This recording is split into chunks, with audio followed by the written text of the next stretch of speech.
C'est la plus grande centrale photovoltaïque de Midi-Pyrénées. Elle a été mise en service il y a 2 ans déjà, mais elle vient juste d'être inaugurée. Elle est basée à Domazan-sur-Arize dans l'Ariège et elle allie haute technologie et tradition. Visite guidée et explication avec Laurent Winsbach et Pascal Dussol.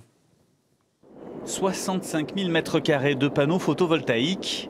La centrale solaire de Domazan-sur-Arize s'étale sur près de 27 hectares. C'était un terrain qui a été légué par Jean d'Albret à la commune, à l'attention des pauvres. Alors, nous avons effectivement des jardins qui se sont installés, mais sur une terre ingrate.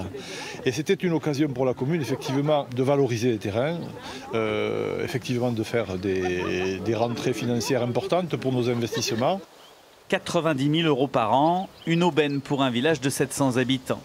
L'opérateur a investi près de 12 millions d'euros, avec un bail de 20 ans pouvant être prolongé de 10 années supplémentaires. La centrale est 100% démontable, ça veut dire, et 100% recyclable. C'est-à-dire que tout ce que vous voyez ici, les pieux sont plantés dans le sol, il n'y a pas de béton, les panneaux sont recyclables, on paye une écotaxe, et dès le début de l'exploitation, on a donné une somme d'argent en avance en vue du démantèlement de la centrale dans 30 ans.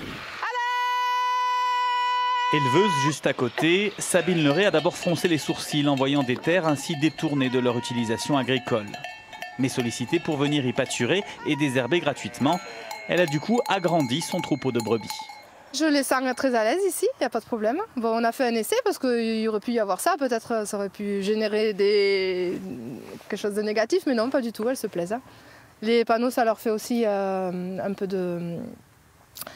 d'abri. Quand il fait mauvais temps, elles se cachent dessous.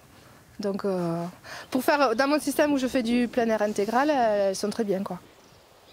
La centrale de Domazan produit plus de 13 gigawattheures par an, soit la consommation de près de 3000 foyers.